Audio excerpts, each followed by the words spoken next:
because there's a reason. Like there's reasons for this. People will hide behind it's opinion, it's opinion, it's opinion. It's like, oh, no, there's a lot of measurable stuff here. And once you've created a measurement, that's where you get objectivity. Hey everyone, and welcome to One Story Building, where the stories happen all the time right in our faces. Today's guest is video producer, writer, Simpsons enthusiast, and a slapdash attempt at the slipshod. It's Gabriel Morton. Hello, Gabriel. Welcome to One Story Building. Building. People of Earth. Yes, them. So what sticks out to me so often when I watch your videos, listen to you talk about stuff, is your references to your illustrious academic journey, because apparently you've done years and years of academic study in, well, many, many things. So could you give us a brief or not so brief introduction to how your life and your schooling made you such a cunning linguist? Well, I was a precocious reader from, childhood. So it was just always something I enjoyed, was a lot of reading. And like I was good at, sort of classwork and things originally. But then gradually, you just sort of get demotivated and stop caring, then sort of tune out. Eventually I sort of got bored doing nothing, redid. Like there's a sort of exam series you can take in Australia that'll get you into university. It's like it's like redoing your OP thing, basically. So I did that, and then sort of just without really thinking about what I was signing up for, just sort of applied for a place at University of Queensland. Started studying the sort of broad English subjects and journalism. And then came down at that point. It came down between like either studying or continuing to drink heavily, and continuing to drink heavily won out. But the cool thing about, like, once you're enrolled in university is you're just sort of enrolled, and as long as you're there, you don't have to sign up, you don't have to go to anything, you don't have to do anything, but you get access to all the university's databases. And so that's like JSTOR.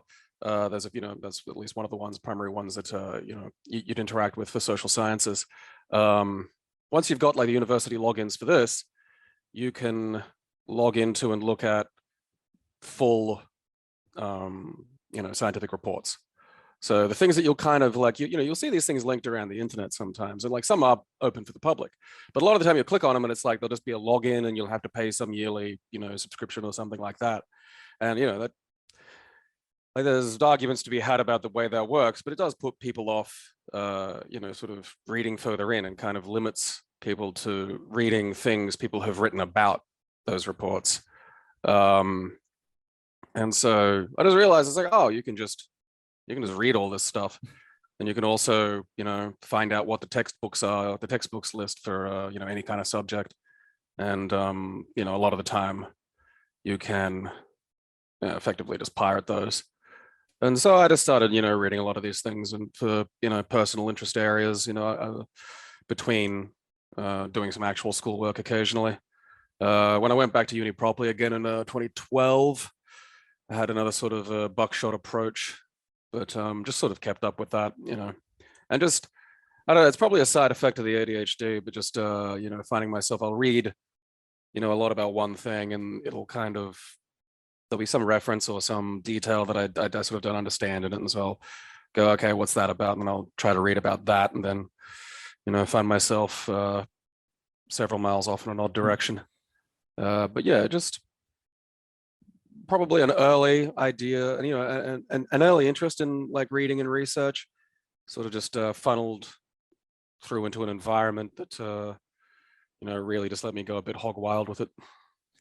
It seems so unfair to hide away information at a university. Like when you're talking about, you have to log in to get their databases, and some of them are for the public and some are not. It always felt so unfair to hide information from the public. Elitism. Yeah, it's like, it's one of those things where particularly when you're talking about university research programs that can take a long time or require a lot of staff, or require a lot of complex materials and things like that, and it's like it does cost money. And so there is, an argument to be made for like, well, there has, the money has to come from somewhere.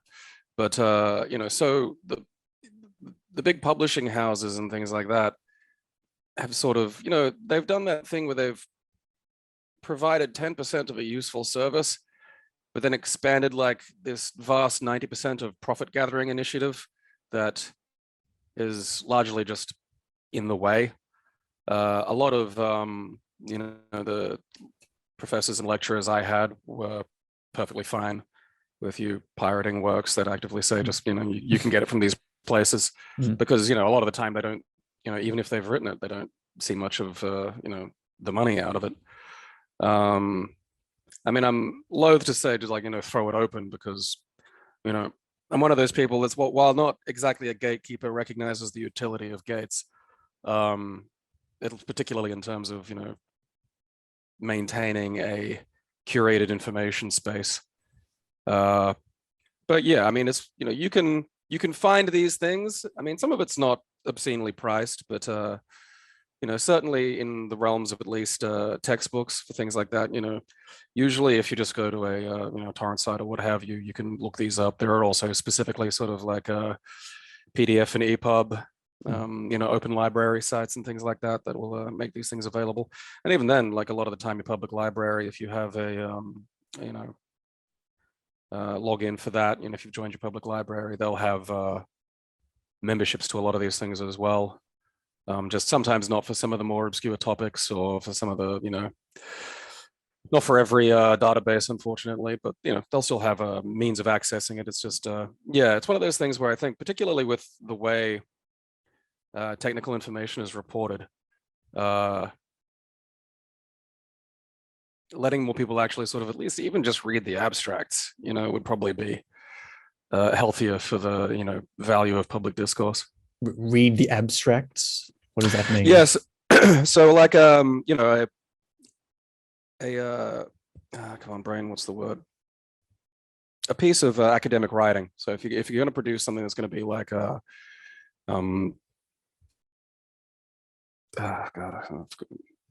brain's gone now. Yeah. So if you're producing peer-reviewed academic texts, generally they'll have like effectively a condensed version of what the text is about, called the abstract. And the abstract will just be like a quick cliff notes that'll fill you in on what they were seeking to do, how they did, explored the idea of the question, and the results they found. And that's, unless you're doing sort of more technical work, like say trying to figure out if there was, a poorly designed question, or a poorly designed experiment, or, a bad sample, something along those lines. A lot of the time, if you want to know what a, academic or scientific, text has found, it'll be in the abstract. And, a lot of the time when you see things like the difference between what a, it often happens with the science, the hard sciences, what this thing has done versus, the headline that gets put up about it. Even just reading the abstract would help filter out some of the more sensational elements of the headline. A lot of places will let you sort of just have a peek at that for free, but yeah, I mean, it's a similar thing with journalism and news as well. Like the commercial model of news is absolutely toxic to it as, a functional fourth estate, but also, if you use a subscription model, then decent information is just getting put behind, paywall, and people are more likely to just self-filter to free crap. And, I think the world's still sort of grappling with a decent approach to fixing that. Well, everyone's a journalist because we all have Twitter and we've all got cameras on our phones. Pretty much. I mean, there's like, because having actually done some study, like I did, I don't know, it was about 2 or 3 semesters of actual journalism, which is kind of eye-opening, particularly that was back around 2007, 2008.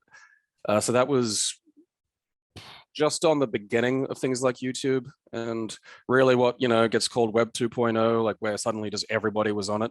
And probably really a notch or two before the, rise of just the, everybody's a journalist thing. And there are details, because it's one of those things that's hard to define, like surgeon and doctor and stuff like this, there's usually something that will help you go, this is it, this isn't it. Like even if it's like surgeon, it's like, yeah, I can cut somebody open, but I can't put him back. I can't make anything work. I can't do it properly. And so there's a visible, difference in skill. There's obviously a gate there. Whereas with journalism, yeah, you can just, you see a thing, you write about a thing, and it's like, well, you may have literally just perfectly executed a piece of reporting. But there is definitely things in terms of treating it as a profession, and the background thing of, how you have to treat sources, how you have to approach sources, how you have to approach, and treat living sources, like, humans you speak to and things like that. That, kind of, I think missing some of that has been the noted detriment of, citizen reporting, because people just go a bit hog wild with the what one might call the professional practice elements of it.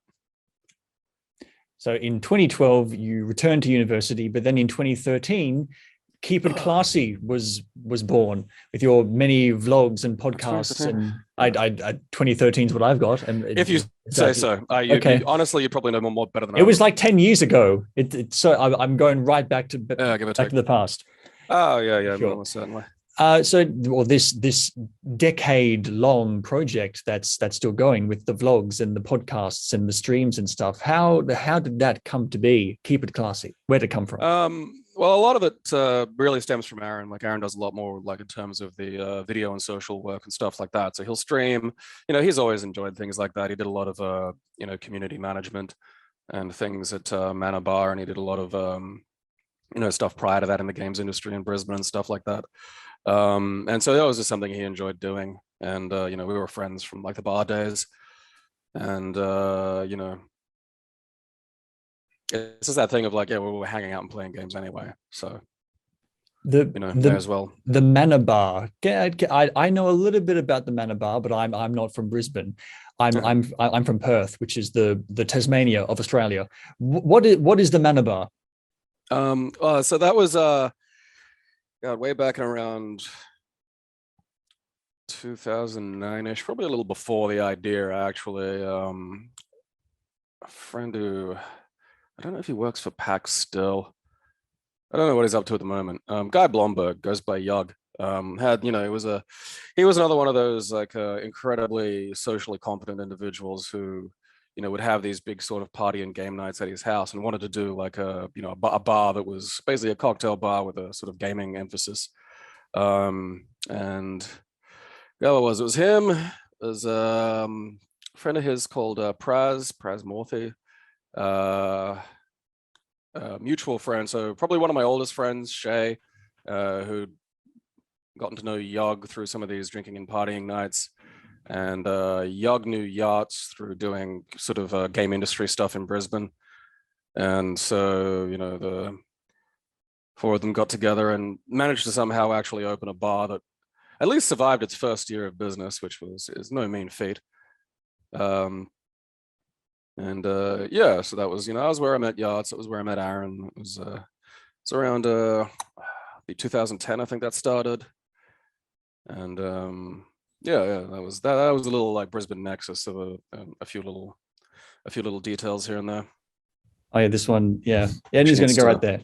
All right, cool. And we're back, and the cat is and the cat is here. All right, what the hell was I talking? Oh yeah, the Manor Bar. And you know what? It took me, as much as I hate to admit it, it took me years to figure out why it was called the Manor Bar. Like, oh yeah, the Manor Bar, like a mage person from I didn't get it until like 2014 or something. Oh, Manor Bar, of course, it makes all the sense in the world. If it makes you feel any better, it was 2011 when I was in the Melbourne bar, when someone was explaining to his girlfriend that miles per hour, like Tails, from Sonic, was miles per hour, and I did not know that. That just seems like a coincidence. Fucking head exploded. I was like, oh yeah, his name is miles per hour. Fuck. It's like Arby's. I had that on Mega Drive. I was just like, yeah, all right, that's just fucking, yeah, he's miles per hour. All right, what am I going to argue with that? The blue thing's called Sonic. That doesn't make any, It's like in America, Arby's, the restaurant, it's Arby's as in roast beef. Huh. So keep it classy. What is that? What as a product does it provide? Oh, fucks me. I don't know. That's it's one of those things where I always think to myself, it's like we're living in the golden age of television, children. I don't know why you're listening to this content business, but then I suppose it's one of those. The way I describe it is it's like drive time radio for sort of Generation Z. It's just it is nice to have in your ears a conversation that goes somewhere that isn't just your inner monologue harassing you, I suppose. I mean, again, like Aaron does like some different chunks to sort of what I do. Aaron does we'll do stream things and community stuff, and there's a Discord that he's active on where he talks to people and things like that. Me being the asocial lump that I am, I tend to do I'll do the video work and stuff with him, and we're trying to get some other stuff sort of started as well. But it's, one thing or another always gets in the way. But yeah, like I had written a little bit hither and thither and was wanting to do it more just because, sober, I was able to sort of develop it a little bit. And I'd done, some particularly good work for university. So I was, just bored and didn't really have much else to do. So I figured, all right, well, what's something I can do besides just, going over and working with Aaron like every, twice a week or something like that. And so I was like, well, all right, people like a big thing, sort of a saga. So what's a big thing I can do that relates to something that I'm, interested in? I was like, I'll just watch every episode of The Simpsons and write about that. Mm-hmm. And like originally, like I am awful at making decisions because I am functionally just terrified to inaction in terms of like making any decision. And when I finally do, there's just this weird buildup of energy in the back of my head about just screaming at me to do something, anything. And that always kind of like there's a dam break issue of just I'll make a decision and it'll be some catastrophically giant thing that I'll then have to live with. I moved to Melbourne because of that basically as well. But so yeah, I just like, I'll write about every episode of The Simpsons. I mean, how hard could that be? And I mean, I think originally they were going to be sort of probably lighter and quicker pieces, and certainly they are compared to now. But yeah, so that's kind of my department, is like I'll write some things hither and thither and try to get them done and up. And Aaron will do sort of streams. He does a lot of like a lot of like sort of game styles that I don't really sort of play or engage in much, like the competitive like first person shooters, things like Destiny and stuff like that. Like he's really good at Destiny. So he'll stream things like that. Occasionally we'll do some fighting game stuff together because it's sort of one of those little zones that we share. But otherwise, yeah, it's vaguely inoffensive noise for your ears and occasional words for people who are still literate in the internet age. So when you decided to start writing about The Simpsons, what makes The Simpsons so special to you specifically that you decided to write about every single one? Well, I mean, it was a big part of my, life growing up. Like, so it started in Australia when I was in year 2 and, was must watch, from my entire childhood. And I think just the fact that it's still going, just that, that alone is very interesting. Probably will become a little more common as time passes, at least until some weird cataclysm happens to the way we absorb media again. But it was just one of those ones where so much of my brain is already taken up with like weird Simpsons quotes, and I find myself, I take that sort of studious approach to sort of comedy as well. And I always found myself just really just poring over. It's like, okay, why was this weird thing in that show funny? Why do I think about this all the goddamn time? And I just thought to myself, well, all right, that's it's something that someone else might want to look at, and B, it's something I'm spending a lot of time thinking about anyway, so I sort of may as well get it out. And just it's because it's mass and because it's popular, it becomes a good vector to explore a lot of details of like narrative and fiction, the way humor works and jokes are constructed and things like that. And sort of a more technical approach to critique that sort of doesn't really pop up much, you know, in the land of citizen journalists. That's the biggest thing that I noticed about these Simpsons essays. It's not just a general review of each episode. It uses the episode to jump off into larger topics. Was that always the intention, or was it just yeah?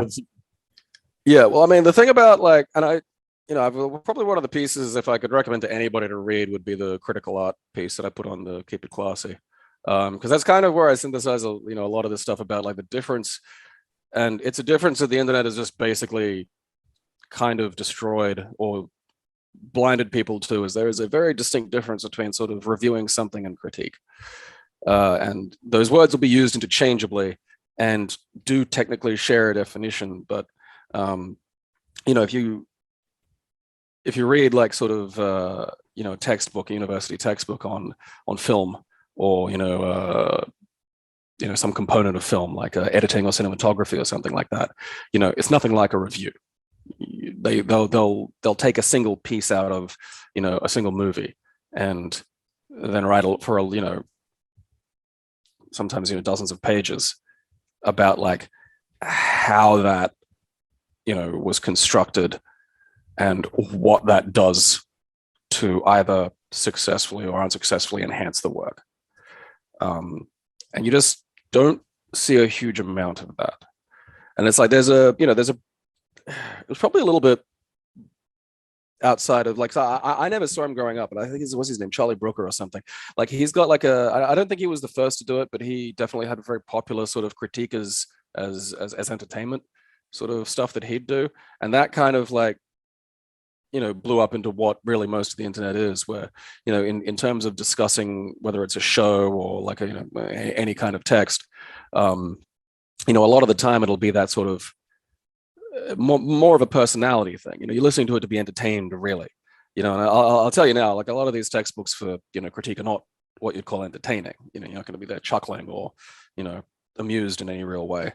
You know, and I think that's kind of what the Simpsons things are for, is to sort of, you know, there are episodes that largely I do like. You know, like the one I'm doing at the moment is Itchy and Scratchy the movie, and you know, I still like, I like the episode. I can happily sit down and watch the episode, but in a, you know, in a technical and a critical sense, there's like these mechanical problems with how the episode is set up that stifle the, you know, way the story is trying to express itself. And you know, that's sort of what I'm talking about, is, you know, there's a review will usually be somewhere, you know, released around the same time as the text, or, you know, sometimes people do like late reviews and things like that. You know, it tends to be a recommendation, you know, whereas critique isn't. Critique is talking about the mechanics of it. And yeah, I sort of wanted, because I just don't see that, you know. I mean, granted, I don't go hunting for it really, but, you know, YouTube, the algorithms will like go, well, you know, you looked at this, would you want to look at this? And, you know, you'll see things that are very popular and like obviously very successful and get obviously a lot of, you know, reads and looks and views and things. And, you know, there'll be that sort of entertainment personality kind of thing. And just that there are problems that come from seeing that as what critique is. And so, yeah, the Simpsons things are working about like taking something that is already very popular, like the Simpsons, and talking about, okay, so regardless of like or dislike, you know, what does the episode do? You know, if the episode's telling a story about, you know, Bart's discipline problems, can a sitcom fix that? You know, has a sitcom just written itself into a corner where Bart's got to change by next week? You know, because it's not like Bart's changed. You know, Bart's the same Bart that he's always been, you know, still the America's bad boy kind of thing. And so if you're in a position where your character can't change because it's a sort of old style sitcom, you know, have you made a mistake by structuring an episode around the idea of changing him? Mm. And so the episode rather cleverly shifts away from that pretty much immediately, because it can't. Like if you know, have the show resolve with Bart learning a lesson after a while, it's going to chafe the audience when he's just the same next week, you know? So they shift it to being more about Homer's inability to successfully punish him. And so then that's what the episode's about. It's not really about Bart learning a lesson or Bart changing. It's about Homer learning a lesson and Homer sticking to a punishment. And, largely that would have worked, but they sort of screw up in making the final thing. Like, so that, it's the usual rule of threes. So Bart does something bad, Homer lets him get away with it. Bart does something bad again, Homer tries to punish him and then, fails. Bart does something, finally bad like this, thing, and then Homer finally sticks to the punishment. And the problem is like, because it's supposed to be about Homer sticking to a punishment, and because the last act of the story needs, to emphasize that it's about him doing that, the punishment has to be excessive for what was done. Because after a while, like, Lisa and Marge, they ask him to relent, and he's like, no, I can't, because it's because it's about Homer learning this lesson. And that would all work fine, but for the fact that the last event, while terribly funny, is Bart doesn't pay attention to Maggie, and she winds up getting in the car and driving off and crashing into a prison and releasing a bunch of prison inmates. And yeah, and don't get me wrong, it's, again, it's parts of that joke are like among my favorite jokes in that episode. Like the bit where Marge, sees her own baby driving down the road and the, thing opposite her, and Maggie just looking at Marge and waving, fucking hilarious. Like, it's a brilliant sequence in terms of like comedy, but the problem is like, then it just makes Homer's punishment appropriate. And the idea of Marge wanting Homer to, ease up on Bart when through Bart's, delinquency, Maggie went on a joyride, completely clashes with, who she is as a character. And so that's what you talk about when you talk about, okay, this was a mechanical failure in how the episode was built and constructed. And particularly because you could just fix that easily. You could just shuffle some things around or, have them play out like a little bit differently. And then the way the story works would enhance and complement the goal of the story, which is Homer learning a lesson and, finally sticking to a punishment with Bart. And that's sort of what I've been sticking with at the moment. You were talking about characters not changing, and it made me remember a certain segment from one of your Simpsons essays. And let me just say it off the top of my head right now. This is from July 2021, when you were writing about a streetcar named Marge, where Marge does this streetcar. Streetcar, the musical based on the Streetcar Named Desire. All right, very good episode, that one. Oh, well, let's delve into it. I mean, you'll do that and I'll just listen and agree. All right, here we go. This is what you said. Marge suffers because a well-meaning attempt at positive representation blended with a comic inversion dumped all the negative personality traits into her husband. She suffers because her universe is one where her husband can't grow. She suffers because as he can't grow, neither can she, so she can never really leave him. And I never really thought of that before, this grim reality between Homer and Marge. It's so easy to just see them as like a happy, lovely couple because they do love each other. But Marge could have had such a grander life when you actually look at the actual situation.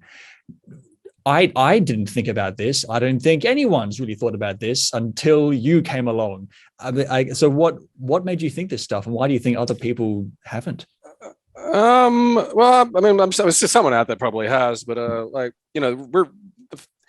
the first episode broadcast in Australia, the series was like played out of order because the first run by Class Kick Super was so poorly animated, big chunks of it had to be set back.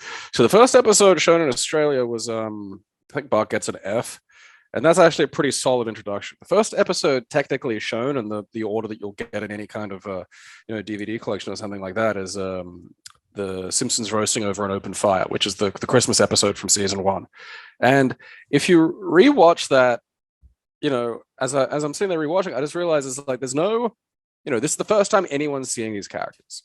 So you can have an episode that's about like, maybe bad things might happen to Homer, and that's fine because he's a bit of a dick. So it's okay to laugh at his expense. And that because you've seen other episodes where he's a dick. And it's like, all right, yeah, that's funny. I can, good, you deserve that. But this first episode is, it's not as sort of,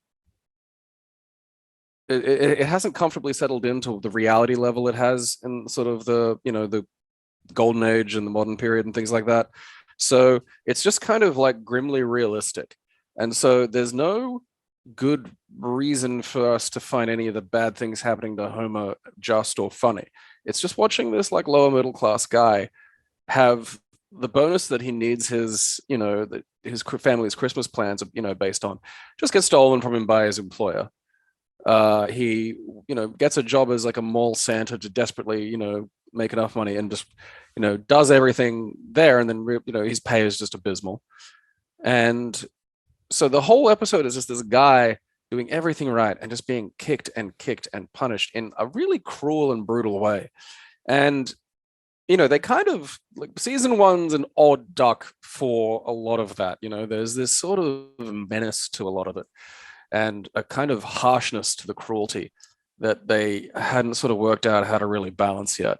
And, that is one of those things that'll go, oh yeah, this is a terrible relationship if you look at it through like a realistic lens. And most sitcom, couples are.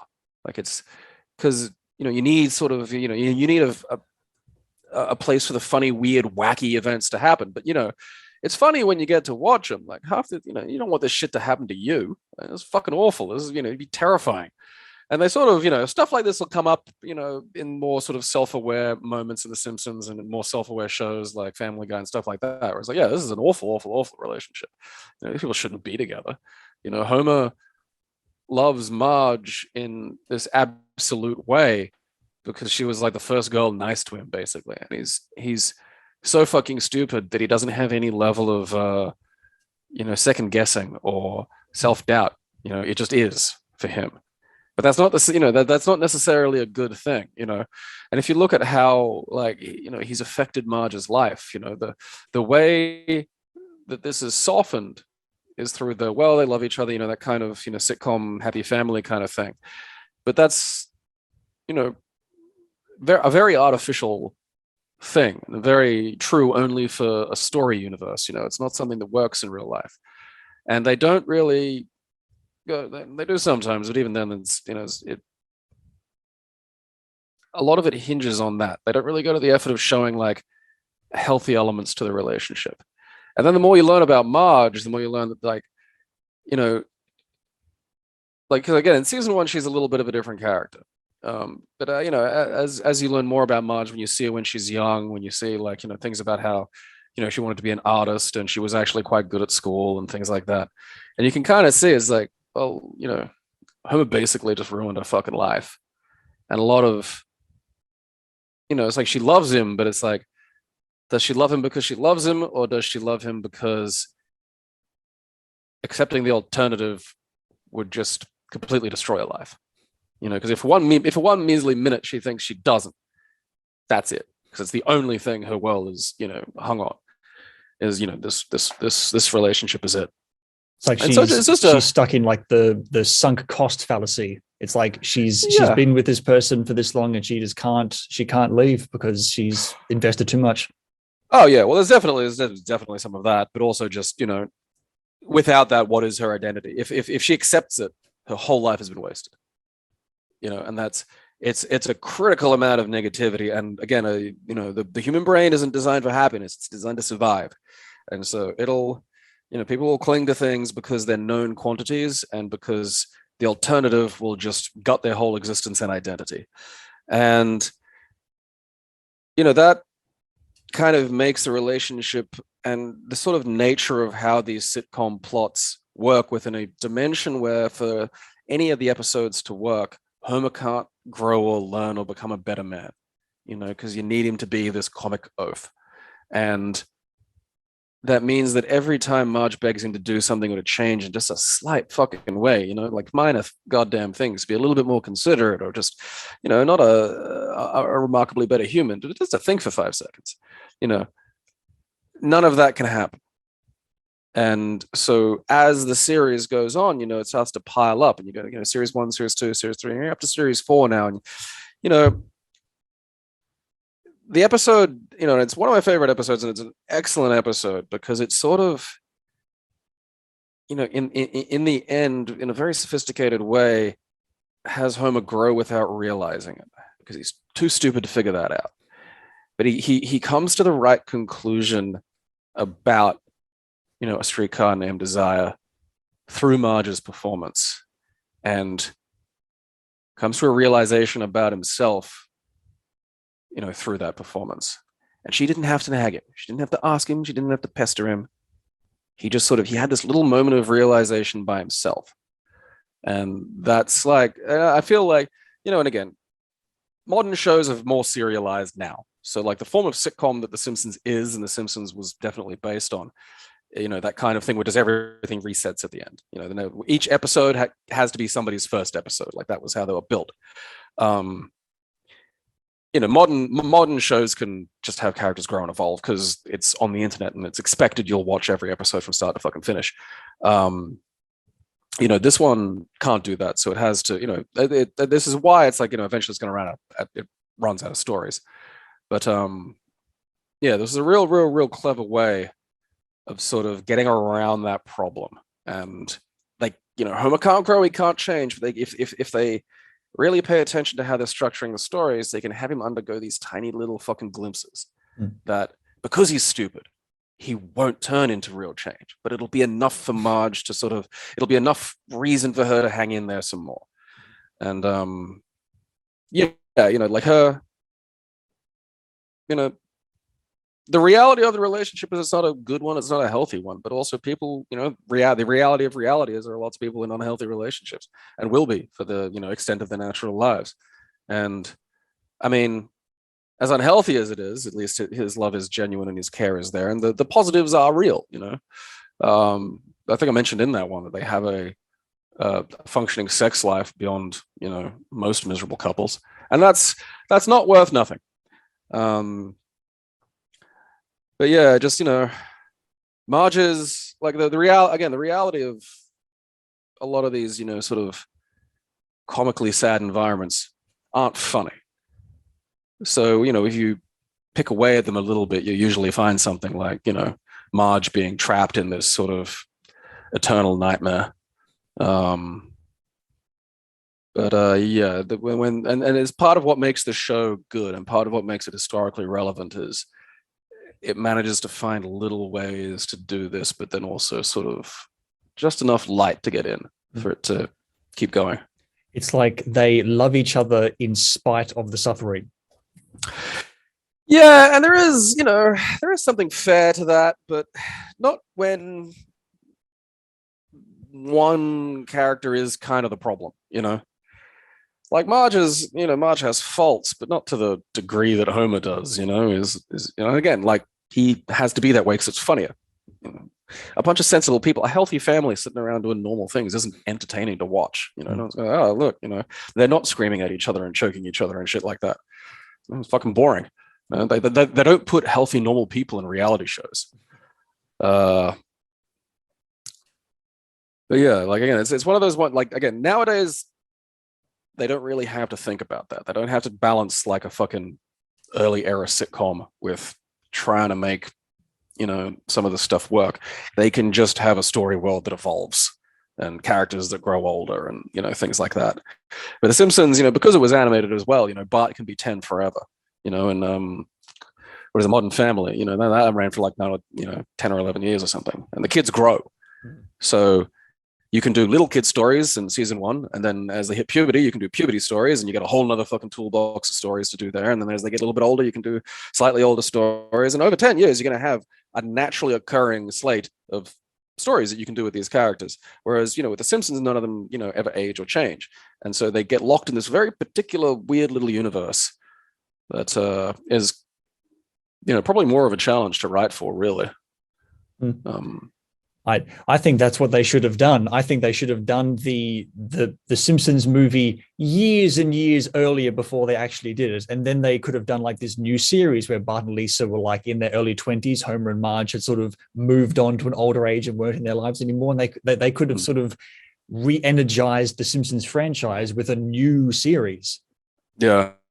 I feel like it's one of those ones where, I mean, the ship for any kind of, sensible solution to The Simpsons has sailed. There was a time when I kept thinking, if there'd be a good way to do like a final season. But that was like 10 years ago. It was like season 23, and it's like, oh, that's ridiculous. And it's just like, I don't think it's ever gonna. I think it'll outlive me at this point. Um, but yeah, I mean, it's an odd duck, but it provides useful fodder for sort of thought about plot, and particularly in the way it contrasts so much with a lot of modern work. Really contrast. Compare and contrast is a big thing in any kind of critical work, because you need to demonstrate things. It again, in a lot of ways, it'll differ from review in terms of like a review will just go, I like this, and it's like, okay, Whereas with this, with any kind of like, meaningful stuff, if you're going to say, okay, this works and this doesn't, you show people two things and they'll be able to go, oh yeah, I can see how that works and that doesn't. So yeah, in that, it's also a really good critical tool to sort of still be chugging on all these years later. All right, next essay segment from Next Simpsons Essay. This was from Lisa the Beauty Queen, and you reference the phrase, you talk about the phrase, murder your darlings. And you say, and I quote, the thing that makes murder your darlings less than useful advice is that great, popular, and successful works are filled with them, which is precisely how they became darlings to us. If those darlings survived, then which ones should be getting cut? Now, I want to ask, how do you know that those darlings aren't just standing on the corpses of 1,000 dead darlings? I think ultimately you don't. I mean, it's one of those things that makes like advice about writing from particularly good writers. It's just like, ultimately it's like, I don't know, be like me. It's like, well, that's not helping me. It's one of those things. It's like teaching someone how to balance on a beam. Like you can explain balance. You can tell them how the fluid in the brain works. They could be, a PhD in like the physics of balance. But doesn't mean they're gonna be able to get up there and just balance on a goddamn beam. And writing is an act. So things like Murder Your Darlings are good thought exercises and good ways of second guessing yourself. But if you treat them like an axiom, then you're just on the other side of the problem. It's like, well, great, you murder your darlings. It's like, okay, and there's a thing, but you'll see it in writing a lot where people will talk about like, really trying to strip it out and get rid of lots of stuff and sort of things like that. And it's like that, again, that can be fair advice, but using things that might be good advice applied specifically and then using it generally, kind of winds up with this problem, because I like overwritten trash. I grew up reading like fucking Hitchhiker's Guide to the Galaxy, and that is ridiculously written. Like so much of the quality of Douglas Adams's work comes through in his prose, and the nonsense that he manages to create sort of just using language and sentences. Like the thing that I'll always point to is one of my favorite lines in all of literature is just the description of the Vogon ships hovering in the air above Earth, and just they hung in the air exactly the same way bricks don't. And I could easily see something, yeah, it only works as like a sentence. You can't show that. It doesn't translate to any other format. And I always think of things like, murder your darlings and stuff like that as just being like, well, okay, but like that's a darling, and it's like, all right, well, maybe he got rid of a bunch of other ones. It's like, yeah, but do we know that? Will we ever know that? Is it possible to know that? He might have been mulling that over in the shower for, a decade before he ever sat down and actually wrote it.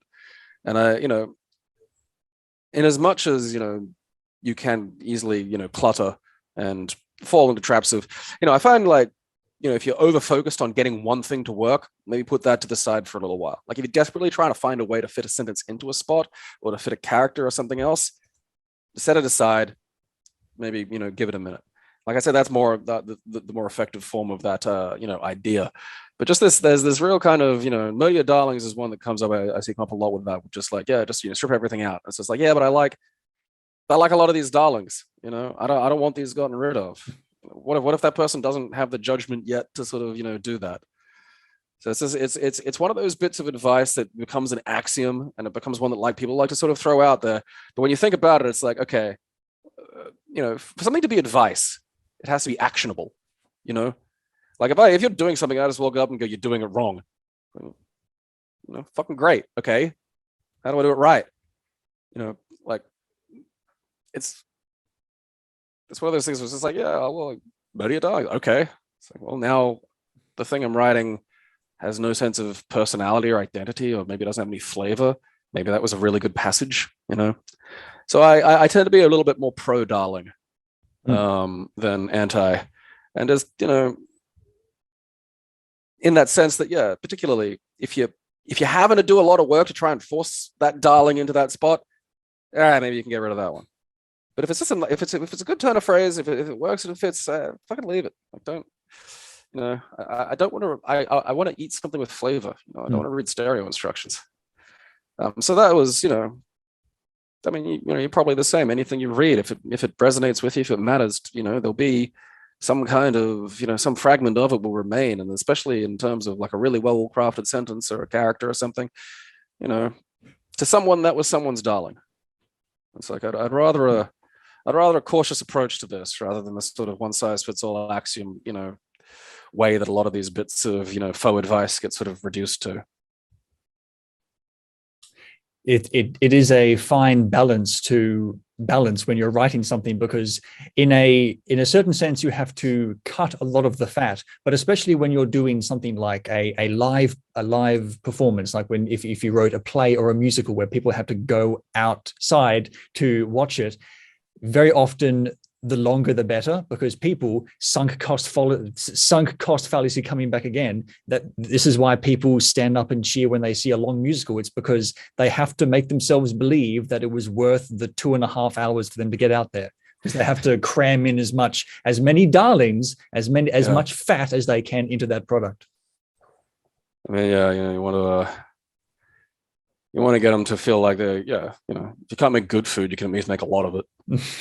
Exactly. A big bowl of pasta. Yeah, good portions. People like good portions. All right. Speaking of writing, next Simpsons essay segment. This is from Black Widower from October 2020. All right.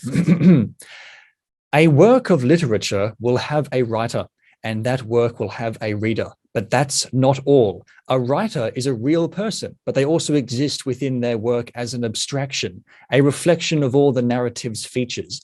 Then there is the narrator or narrative voice, the emergent property of separate self that comes from the actual prose you read. And while a reader exists, the writer can't know who that is, and so must conceive of an imagined reader, an unreal conceptual being to whom is targeted all the writer's clever literary tricks.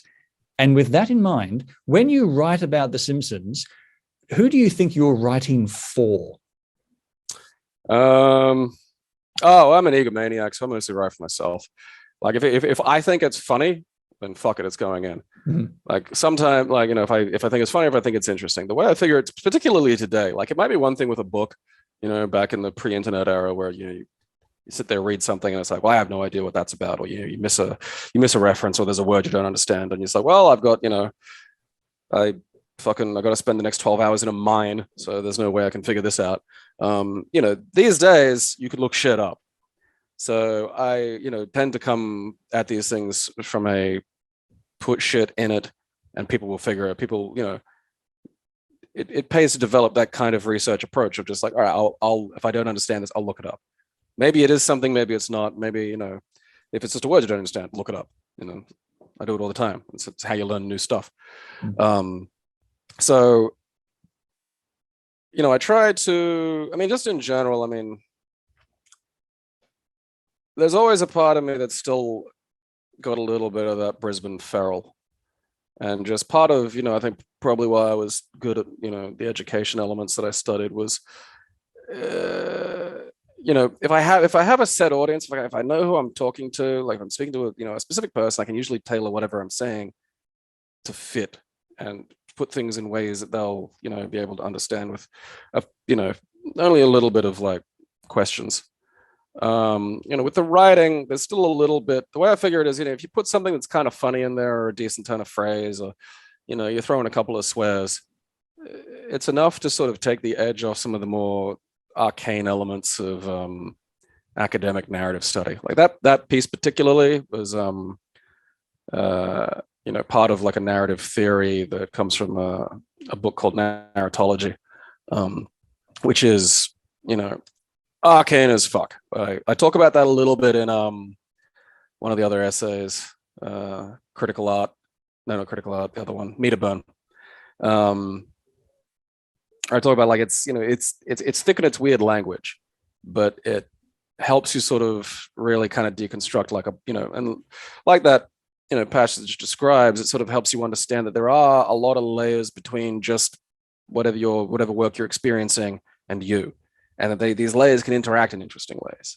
Like the things like Fight Club or anything with a sort of not trustworthy narrator specifically engages the idea of you writing a narrative voice that is going to be fucking with a conceived reader. And so like when I do assume when I'm writing that people reading will not have read stuff like that. Like it isn't, if I wanted to write some, arcane piece of narratology, I'd, I don't know, go back and get like an English master's or something. So these are written with the idea that someone on the internet has like clicked on it and just go, and I mean, do I expect, I expect a functional level of literacy. If you're not a big reader, you're not going to enjoy these. These aren't like a listicle. There's no, there's not like fucking, it's not mostly gifs in a paragraph. Like that's a reality. So I'm assuming if you're the kind of person who will read something on the internet that goes for more than like 500 words, you're probably capable of plowing through this, even if, occasionally there's something you got to look up or a word like that. So it's not exactly what I'd call for, it's not targeted at the academics, and but probably more an amateur enthusiast, people who are interested and open to the idea of learning about these things. Yeah, you can only write from your own sensibilities, which is why it hurts so much when someone doesn't like your stuff, because it came right from you. And that's why it feels so good when someone likes some sort of artistic thing that you've created, because they're complimenting you as a person in sort of an indirect kind of way, in my experience. Yeah, I mean, God knows I wouldn't know. I mean, like, I think depression took the capacity to really, truly accept positivity into my life away from me. But, you get by. Next Simpsons segment thing that I described. All right, cool. Homer at the Bat. This was written in May 2020. All right, okay, here we go.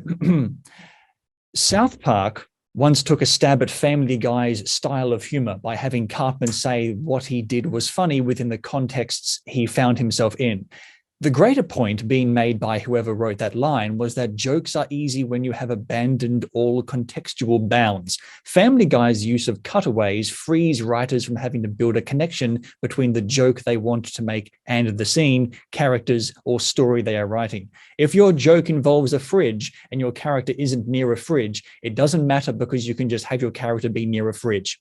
And I agree, that is lazy. But then I thought to myself, I can't really think of any other show other than Family Guy that does that. It's become like the Family Guy thing to randomly, and they make fun of it themselves to cut away to other things. Like, can you think of any other show that does that sort of thing? There's traces of it in The Simpsons. Like if you're thinking in terms of like, all right, how to construct a sequence, there'll be times when there is a cut to something that is within the universe and technically relevant, but doesn't make sense in terms of why you'd cut to that then, aside from getting a good joke out of it. Like there's one of the lines pops into my head is like, talking about, I mean, that's kind of more of a setup, but it still goes back to, so there's I don't remember the episode. I think it's Grift to the Magi. Basically, a private company comes in and fires all of the Springfield Elementary's teachers and staff. And so the character that's explaining this to Lisa says that, oh, don't worry, all of your teachers have received a very generous severance package. And the sort of cheesy, tone of his voice and, probably some viewer knowledge suggests otherwise. And so it becomes the obvious setup. And there's nothing in the scene, though, for that to pay off for. So it cuts to Principal Skinner at home, looking at his generous severance package and going, Valencia, those are juice oranges. And it's just, his severance package is a big fucking sack of oranges, and that's it. And that's funny as hell. And then it cuts back to sort of, the actual story taking place at Springfield Elementary. And that, by itself, that's a cutaway. There's no, if this wasn't a comedy, if this wasn't like a setup payoff joke structure, there was no reason to edit away from this action. There's no reason to cut away from what's going on in this scene. The cut is entirely to this whole other scene, this whole other character, this whole other thing to pay off this joke. That's effectively a cutaway. It's just The Simpsons will do it within, still within the functioning framework of a vaguely realistic cartoon narrative. So it's not like just cutting to a void or, cutting to Peter directly addressing the audience or something like that. They did, like Family Guy did kind of lock out a little bit in terms of developing that as its identity, because it's kind of one of the reasons they're still going. It's not like there are still good cutaway jokes and bad cutaway jokes. Like sometimes, you can get decent jokes out of them, but in terms of how you relate that to the narrative, it's lazy.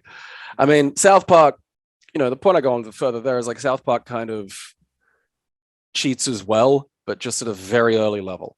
So it's it'd be like maybe a little bit of the difference between sort of giving all your opponents in a sprint like a sleeping drug before the sprint, so they're slower, or taking steroids years before yourself, so you're much stronger and much faster. South Park takes steroids, so its foundational reality is effectively one whole Family Guy cutaway world. Family Guy's basic universe is, particularly through the earlier seasons, is a bit similar to The Simpsons, cartoony, but with some degree of reality. That's changed obviously over the years along with The Simpsons. Whereas, the first episode of South Park is like Cartman gets an anal probe. So it's like immediately off the bat, it's just aliens. Mm-hmm. And so their foundational reality is far more amenable to, okay, we want to do a story about, something weird, something that gives us lots of opportunities to have sort of, weird jokes that we can put in there. What do we want? And they don't have to reach. They're allowed to just immediately off the bat, any weird thing they want to do to have a story about, they can just have that story about. Whereas Family Guy has basically gotten to that level now, where for a long time was sort of restricted to using like sort of the idea of the cutaways, particularly early on, were more of like it's a memory. So you could just like sort of leap into a sort of a mind space that could be anything. But after a while, they got even lazier with that. They sort of don't care anymore. But to be fair, look, writing, trying to get a point I make with The Simpsons is trying to get jokes out of these situations after like 20 or 30 years is functionally impossible. It's not a natural thing for a sitcom, and particularly an animated one, to go this long. We finished talking about The Simpsons, so now let's go back about 10 years ago when you and Yahtzee Croshaw of Zero Punctuation fame started uploading video playthroughs of video games. It inspired such lines as Yahtzee Croshaw, shoe fucker, enact, booby booby bum bum, deritus, and my personal favorite, the bee of disgust due to incest. But not many people may know this, but you and Yahtzee actually did a podcast thing before all of the video thing, or the video game thing. It was called the Show and Tell podcast, where you two hung out and you showed stuff and you talked about all sorts of random stuff. And then it turned into what it is now. In 2012, the Let's Plays came out. And then in 2013, it became Let's Drown Out. So much was changing, yet really nothing had really changed at all. So whose idea was it to get this started, and why was it Yahtzee's and not yours? Oh, it was, yeah, it was his idea. I think he just needed a friend. So yeah, like, because again, like one of the owners of Mana Bar is one of my oldest friends, and I've known since high school. So when they were talking about doing this, and talking about doing it in the Valley, like for a lot of reasons, and some of them even legal necessity. After a certain hour, you need like things like door security and stuff like that. And I'd done that already for about 3 or 4 years at that point. And so being that I was also very knowledgeable on a lot of the things that the bar was about, and had like actual measurable experience in doing that job. They brought me on as door, and I just sort of wound up in the position of like, Yachts had come down to sort of hang out at the bar sometimes, or he'd be there for something or another, and just, he'd come out and just start talking to me. I think primarily because I wasn't allowed to walk away. And then, I can't remember when exactly, but he was just like, "Do you want to do some kind of recording thing?" And I was like, "Yeah, okay." And we started doing the show and tells, or because I mean, I understand why, like, why, because you generally need some kind of thing. You need like you can't just be talking. It needs to be some sort of event. So the idea was we'd find, I don't know, some things and talk about them. Then after that it was just moving on to some just sort of gameplay video stuff. I can't remember where, like, he came up with Let's Drown Out. I can't remember when that was, but or how deep into it. It was just like, yeah, because we just, I guess I think the original goal was to talk about more, more to talk about the games, I think, but that just, went off the rails fairly quickly. Yeah, it was in February 2012 when you started playing the games, and then in December 2013, so I guess over a year later, it then became Let's Drown Out. Apparently, the idea was that you and him would play boring games to sort of make you two give you the obligation to come up with things to talk about, but playing a boring game is still boring, so that idea sort of went away pretty quickly. I don't even remember the boring part of it. I do remember, like, because like Aaron plays the games mostly these days, which I do prefer because I can't play and think at the same time. I do remember, like, cause I know that for a while like I was having to record them, some of the, like, my playthroughs before we went over. I know Yards would like play sometimes, like, I actually know a lot of the time he'd pre-record them as well, but like sometimes he'd play them while we were there. It was kind of like recording the playthroughs was a real fucking hassle for me, because at the time I had like just this absolute dirt tier laptop. This is back, years ago now, and it was I think I had like a 40 gigabyte hard drive. So like trying to, like, especially like, a lot of the screen recording software, or gameplay recording software from like 10 years ago would just raw dog uncompressed record shit, and you get maybe 10 minutes before you just like, oh yeah, you're out of your whole hard drive's fucking full now. It's like, oh, fuck me running. So like I was kind of happy when I moved on to just doing sort of like stuff that he was doing there, or stuff that he pre-recorded, because it was just a little bit easier. If I'm trying to play and like I don't have a lot of RAM. I can be doing one thing or I can be doing another. If I'm doing two particularly different things, like trying to remember video game stuff and trying to sync up, like, coordination things, which is this is fine motor skills but still physical, and then absorb information and say words at the same time. It's just a fucking nightmare. I think I've gotten a little bit better at it. Like me and Aaron Aaron made me play some Mario Kart, Ultimate Edition, whatever, Grand Prix the other day. And I think if I just, I mean, the good thing, like Mario Kart, I'm like, a lot of it's just muscle memory. So like, it's just my hands playing. I don't have to really use my brain. And I think if I just completely unhinge and just don't think about what I'm saying one iota, then I can kind of get both to work. It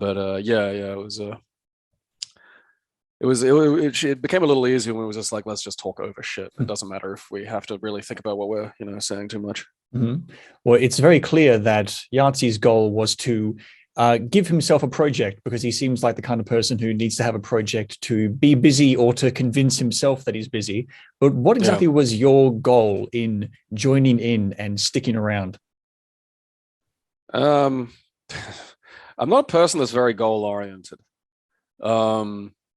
That's kind of, I mean, look, and ultimately it's probably to the detriment of my own life, but my problem with goals is that they're so finite, and my want is infinite.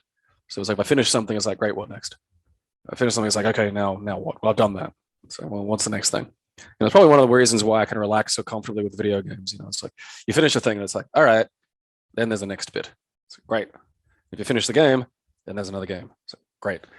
Whereas, with me, that's been part of my brain, like a fucking deep part for a long time. So it's effectively built me in a way where it was like, you want to come over and record things. Okay. And that was the extent of my thought of it. Like, there was no goal. I'm not a person who sets goals really, because I'll either finish them and then be somewhat empty, or, they'll be impossible and I'll be somewhat sad. And so it's just like, well, if you just don't have them, then you can just sort of meander through existence and avoid either of those two states. So, I was just saying, well, it's not like I was doing anything on Sunday afternoons anyway. So, well, I am happy to say, and you might be happy to hear, that you were actually my favorite member of that duo. I think you said very very interesting things. I didn't actually write this down to say it. I just remembered it. I remembered it just now. Do you remember? I forget what the game was. It was like some top down pixel art bullet hell. It was like Smash TV or something, where you and Yahtzee got into an argument about what is it? I thought I think we did play Smash TV. If that's what it was called, it was probably that. You and him got into like I guess a now famous argument about the term game of the year, where he asked you what is your game of the year, and he said that game of the year and your favorite game were the same thing, and you disagreed. I agreed with you. You were right. Yahtzee was wrong, because the game of the year and your favorite game are two different categories. I think it's how you explained it, that it's like saying your favorite movie and the one that you think won the Oscar. I just wanted to say you were right. Yahtzee was wrong. That's all I wanted to say. Oh, no, I know I was right, because I know what those words mean. Mm-hmm. Like, that was the thing I brought, like, and it's it was kind of an element of, I discussed it a bit in like the critical art thing, which, and again, like the questions I get for some of these things, it's like, just go read that. If I can recommend anything, if I can promote anything, just go read that. There is a difference between taste and assessment. Mm-hmm. And that's something I take for granted, having actually done academic assessment. Like, and that was one of the things that was driving me nuts. It's like that there's a difference between these two things. It's like, even in just the words used, and it's kind of the thing that bugs me about so much of any discussion of like the film or game or whatever, creative works on the internet, is it's all like people just will shout half a coherent opinion and that's it. It's like, I don't care if you like it. I'm happy, like, if it makes you all look great, but what's that doing for a third party? I like this. Okay, who are you? And like, it's part of, people will, again, it's that issue of nobody wants to read like 2,000 words on like a fucking specific way that a goddamn, use of cinematography or lighting might, because it's niche. You are not going to get clicks on that. You're not going to get, clickbait isn't like a fucking book. No one looks at a book and go, oh, look, it's clickbait. No, clickbait is small fucking, a paragraph and a GIF. Like, that's your fucking clickbait.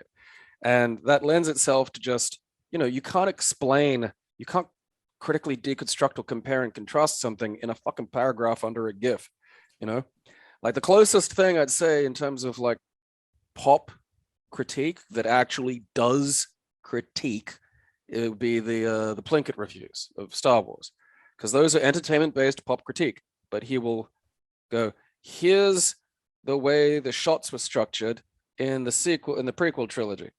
Here's what happened when there was nothing to, structure, no sets or nothing to sort of, structure shots or block shots around. Here's what, that leads to a shot, reverse shot style of shooting for every conversation that leads to a homogeneous. And here's how that's different when they were actually out in the world and building sets and things, and why that was more visually interesting in the original trilogy. That is a point. Like, you can like the prequels. You cannot argue that point, because that point is supported by evidence. And it's that thing of like, no one wants to admit they like shit. It's there's loads of crap that I like. I know I like stuff that's bad. Like I play, like, oh dear God, like for anyone who knows, the ECW game on like Dreamcast, like the sequel, is like, 'cause I love wrestling and I love wrestling video games, and this is probably one of the worst. Like it is fucking awful. If anybody else says, hey, what's a good wrestling game? This will ECW, like fucking Hardcore Revolution, will never come up, because it is a piece of measurable fucking shit. It is so bad. But it's got like these few little things that it does that just entertain me on this weird level. And it kind of captures this like kind of time and place of professional wrestling in a specific company that didn't get many games. So it's like, all right, for this reason alone, I find myself frequently playing it, like, when I'm laying in bed watching something, sort of, instead of going to sleep. But at no point does the fact that I like it and like doing it that way lead me to ever say this game is good. It's got awful sound design, terrible graphics. The gameplay is the fucking withering shits. Like it's a horrible experience, but I enjoy. The example I use in like fucking Critical Art is, there's a person who makes dildos out of condoms he stuffs with his own shit, and it's like, he likes that. That should illustrate the utility of the idea of like in terms of critique. It's like, if that guy likes shit dildos, what does you saying you like whatever the fucking next movie is mean? You might be the shit dildo guy. Yeah. Assessment is different. Assessment is separate from like, and that's how, if you can at least say to yourself, I like things that are bad and I like things that are good, you're on your way to having a, opinion that's worth anything to anybody else, or, saying something that's worth anything to anybody else. Because otherwise it's just, a lot of what, it is these days is personality-based entertainment. People don't watch these things or, look at the stuff for, actual points. It's funny, or it's entertaining, or, the guy doesn't like a thing and rants on it and something like that. And it's like, that's fun. I'm not saying it's not fun. I'm not saying you can't enjoy it, but it's not critique. You reference this in your Metaburn essay, where you reference the phrase "in my opinion," where it's like people say that to protect themselves from criticism, because they can make a point, but then when someone criticizes it, they can say, oh well, this is just my own subjective thought in my own personal head. I know. This is like, well, if you're going to do that the second someone responds, then what was the point of saying anything in the first place? Mm-hmm. Oh, it's just my opinion. Okay. Uh-huh. And like, the thing is, the example that I use in Critical Art about like, body horror, for instance, it's a very, and like, because people will go, well, how do you know if something's actually doing something well? And again, like if you actually study it, you can figure that out. But, body horror, for instance, I love body horror. My mother hates it, fucking despises it. Like it upsets her to even, I'm not even allowed to say that around her. A well-constructed body horror will have, the same effect on me and the same effect on my mother. It's just, I like the effect that it has. So she can tell a good body horror because it will disgust her and she'll be upset. Whereas I'll enjoy it and want to watch it. And that means that even though one person likes it and one person doesn't, the technical processes used were good, were successful. Someone had an aim, they executed that aim, using, medium specific tools, and that aim was successful. So, even if dislike isn't about whether or not something's successful. And, that sort of gets more into the point of what I was making with just they're very different things, assessment and taste, just wildly different universes. And yeah, people will, without knowing that, people won't, and they'll starve themselves of the ability to learn. They'll starve themselves of a meaningful experience if they just go, well, here's a bunch of things I thought. It's just my opinion. It's like, you can, if you looked at that for a second, just look at the thing you wrote and go, okay, why? Because there's a reason, like there's reasons for this, people will hide behind, it's opinion. It's like, oh, no, there's a lot of measurable stuff here. And, once you've created a measurement, that's where you get objectivity. You say, who's the fastest? It's like, well, at what?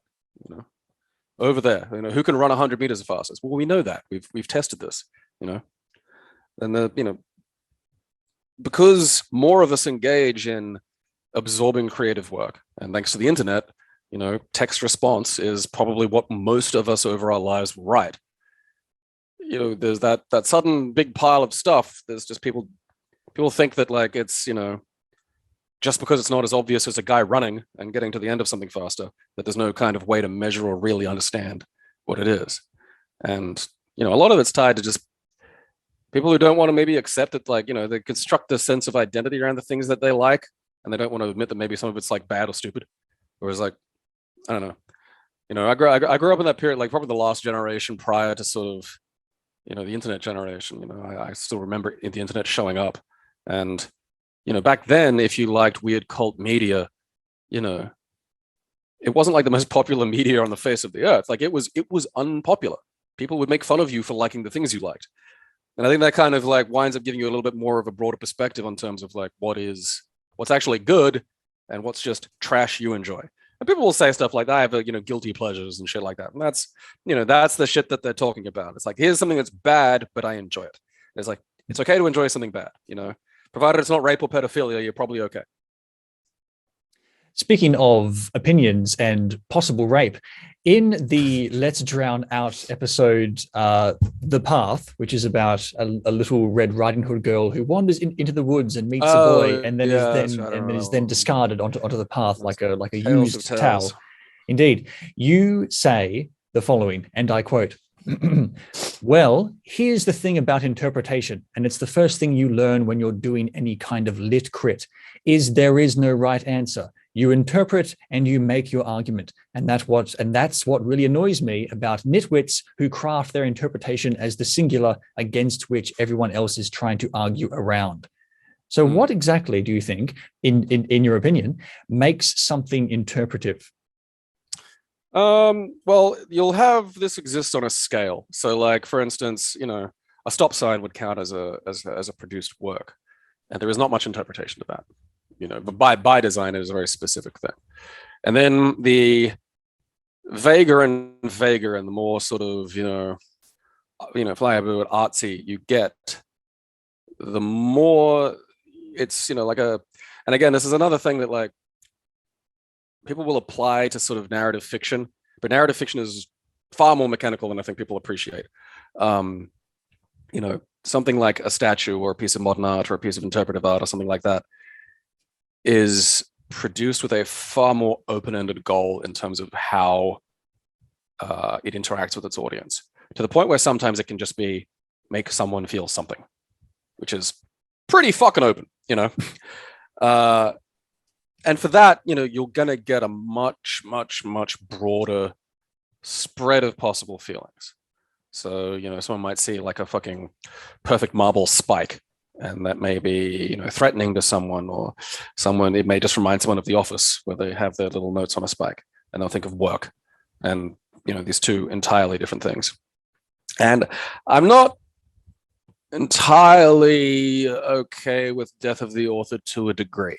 So I do like these things in terms of like critique. And the thing I was talking about there is like, yeah, you can have an interpretation, but you don't get to calcify your interpretation as the interpretation, which is what a lot of these people who talk about death of the author, what a lot of these people who do like, you know, certain forms of like, you know, activist criticism will do, is they'll look at a text, rather than accept that something has had a meaning to them, they will go, okay, here's my meaning. I'm going to validate this meaning by saying things like death of the author, but then I'm going to then argue as though that meaning is the meaning, and that's it. And, you know, they're doing exactly the thing that they complain about, but it's one of those things where they'll argue a point up until it's, you know, no longer beneficial to them. And then it says, well, now, you know, death of the author until I'm the author, sort of thing. But like, you know, again, it gets back a little bit of that, you know, the way body horror reacts differently to me and my mom, or, you know, the way Wall Street was made, where Michael Douglas's character was the villain. You know, it's just the people who, you know, don't like Wall Street, you know, types. Yeah, it's obvious. To the Wall Street types, they loved him because he was like, yeah, he's doing all the things we do, and we're good, so great. You know, the text itself does have a meaning. You know, They Live gets this a lot as well, because, you know, people complain about it elements of anti-Semitic tropes in it and stuff like that. And if it uses anti-Semitic tropes, there go that it is in some way supporting some form of crypto anti-Semitism. And if you wish to interpret it that way, that's fine. But you're interpreting it that way in opposition to the author, in opposition to several other realities, and then treating that personal conclusion you've come to as the exact thing that you say allows you to come to that conclusion in the first place. So it's again, it's fine to feel like it's a little bit like religion. You can believe anything provided you keep it to yourself. If you after that you're making an argument, and then you need to actually demonstrate that with reality. Lots of things can mean lots of things to different people in different ways. And again, much like with myself, I understand the difference between my taste and my assessment. I understand the difference between here's what the text is, and here is because of the strange reality of my specific existence, how that interacts with me, and then that second thing creates this other layer of meaning. And I understand that other layer of meaning is particular to me and only really relevant to me. Yeah, that's kind of like to clarify sort of more about what I mean about that in terms of particularly with what like the Path was doing, where it was all very specifically quite vague. So like anything else, it's you can foster that sort of environment, and we can detect that when we're watching like an art film or something like that. It's like, all right, this is using a lot of non-traditional storytelling means. I'm going to start like filling these holes maybe with my own sort of feelings. But that is that meaning is still something that is a secondary unique fact to the combination of you and the work. It's not something that is objective to the work. Well, speaking of deep interpretive art, there are animations of you and Yahtzee doing the let's drown out stuff where you're drawn as a cartoon. How does it feel? Yeah, I think I've seen a few of those. Oh, perfect. How do you think about being drawn as a cartoon? Yeah, it's fine. I mean, again, I'm very much myself, so I'm not bothered if someone wants to draw something weird or anything like that. I remember this was one, I can't remember what it was exactly, but it really bugged the arts, and immediately then it was the funniest thing in the world to me, because it's just like I think there's like this whole there's a whole fan fiction of like Yahtzee and Equestria, which goes for fucking ages. Like I remember I was gonna read it one time and I sat down, I was like, holy shit, this is like an encyclopedia. It's like this is way too long. And that kind of like that stuff, I know that stuff, like, I mean, it might now that he's got like more stuff on his plate, but like back then that stuff did bother him. I mean, with me, it's like, I don't care. I mean, might I think it's weird? Sure. Might I think, the fact that someone's doing it's weird? Sure. But, at the end of the day, unless someone's like showing up at my door with it, its capacity to, alter my existence is dependent on me allowing it. So, I mean, probably the weirdest one, there was, some are just like pictures, it's just like, oh, yeah, fan art. Okay, whatever. It's kind of odd, but like, all right. There was one guy who was like, I think he's like really into vor or something. So it was like, I don't know, there was like one of me in an esophagus. I remember that.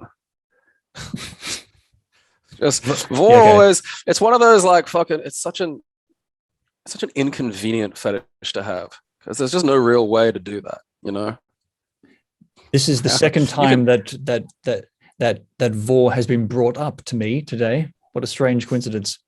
Twice in one day.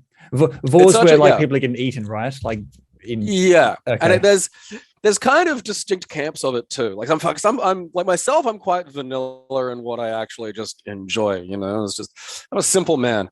So like I'm always fascinated by people for whom it's like paraphilias, like these things that are just it's not that they can't just like, I don't know, enjoy regular porn, but it's got to be this, it's got to be this fucking thing. And there's like, there's the kind of more realistic cannibalism style vor, which is like, all right, that you can actually do. You shouldn't, but you can actually do that. Whereas like there's ones where it's, it involves someone being like, Godzilla sized and stuff. And it's just, there's zero way this can happen. Like just not anything to do with legality or morality, just physically, it's just fucking impossible, And I'm fascinated by that because, like, as as wild and alien as some of, someone's fantasies may be, there's at least, on an existential level, on a universe scale, there's a possibility that can happen. Whereas with some of these wars, it's just like it's physically impossible, and you're never going to live that. And it's just like that just feels like such a bummer. I don't know. I try to get a different hobby. Right. I have no way to transition to this next thing from Vor, so I'm just going to say it. Where can people go to follow your work? Well, yeah, we're in the process of like migrating some of the website stuff around, just because WordPress is a bit of a bastard to deal with, but it's like the best of a bad situation when we started. Although every time, I don't know, if you Google it and try to go there, like the link from Google will take you to some, I don't know, Canadian vitamin factory or something.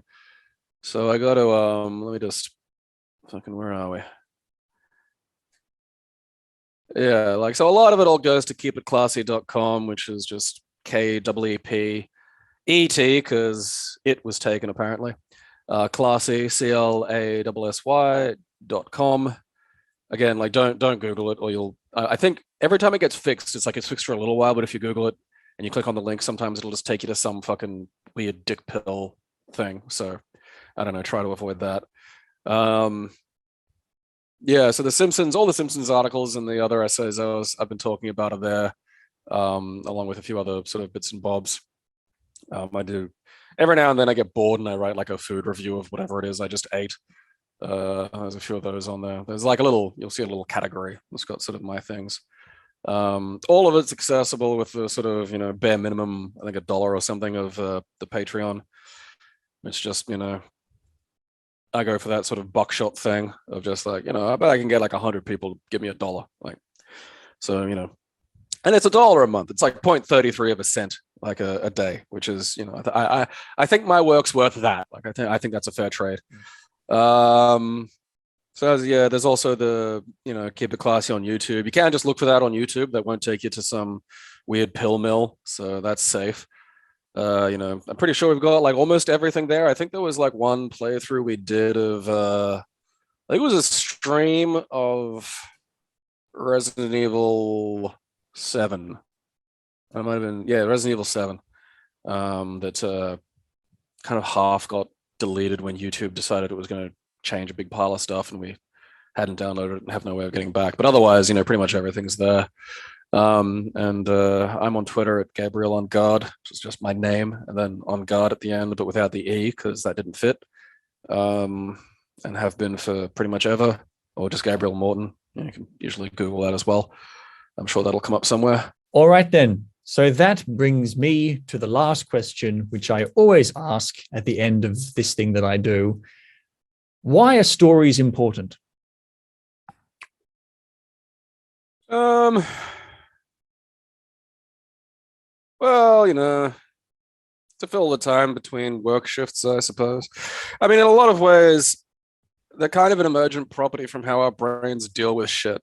So, you take a species that needs to recognize patterns in order to survive, and these patterns eventually form chains, and these chains eventually, grow into plots. And we talk about our own personal history, and we turn them into little stories, and we have a beginning, a middle, and an end. And after a while, we start to love these conclusions. There's a finite quality to a story. Stories can give us things that we're just not going to get in reality. There's no comfortable conclusions in reality. Nothing just wraps up perfectly. Happily ever after, you still got to wake up the next day. So I think in a lot of ways we're almost, biologically designed, or just to, kind of a side effect of a lot of evolutionary forces have made us like into narrative seeking creatures. And when one's not forthcoming, I think we start making them. And really it's how we stay sane. I mean, you take these out of existence and there's nothing. I mean, you do work for 16 hours and sleep for 8. I mean, even then, day, night, sleep creates a beginning and a middle and an end. That we're naturally going to sort of tether together in ways we understand. I think that's what stories are, they're sort of,